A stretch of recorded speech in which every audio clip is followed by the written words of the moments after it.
Good evening all students. आज हम जैसे कि अपनी ट्यूशन कोचिंग में जो हम पढ़ाते हैं तो बच्चों ने कहा कि सर जैसे कभी कभी पूछा जाता है बच्चों से कि ABCD में कितने अक्षर होते हैं, तो अक्सर बच्चे बोल देते हैं कि सर ABCD में 26 अक्षर होते हैं। लेकिन कहाँ जहाँ तक देखा जाए कि अगर कोई क्वेश्चन है तो क्वेश्चन को अगर ध्यान से सुना जाए, ध्यान से मतलब देखा जाए उस पर मतलब कि कुल मिला के देखा जाए कि ये क्वेश्चन कैसा है, तो उसमें क्वेश्चन में ही आंसर छिपे रहते हैं। अगर हम पूछते हैं कि ABCD में कितने अक्षर होते हैं, तो ABCD में का मतलब होता है केवल हम D तक पूछते हैं, ना कि A to Z। A to Z का मतलब होता है कि A से Z तक। एग्जाम्पल हम देखते हैं कि जैसे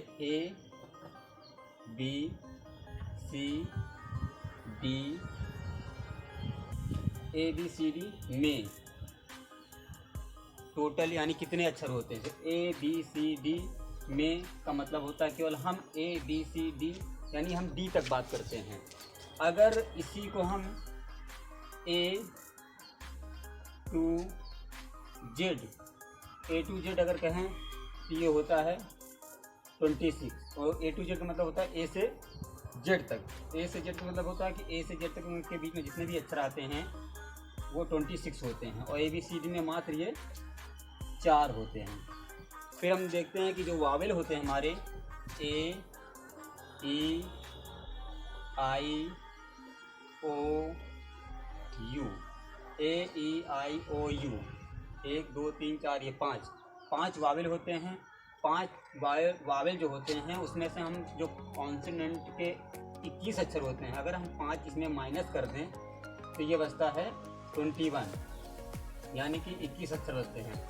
अगर हम कह दें कि वावेल जो होते हैं, वावेल 5 वावेल आप हमको दे दें, उसमें से 26 में -5 कर दे तो 21 बचे। 21 में कोई स्पेलिंग मीनिंग जैसे लाइट की है, फैन की है, एलिफेंट की है, बनाना है, एप्पल है, कोई XYZ आप अगर कोई मीनिंग बनाएं जिसमें ये जो 5 हैं वावेल, ये 5 अक्षर नहीं आने चाहिए। अगर किसी को अगर बिना वावेल का कोई मीनिंग अगर बना सकता है तो हम 1 दिन का मौका दे रहे हैं कि कल तक कमेंट करके हमारे कमेंट बॉक्स में अपनी राय सजेशन आप दे सकते हैं, और नहीं तो हम इसके बारे में हम आपको कल बताएंगे कि बिना वावेल के भी अक्षर बनते हैं।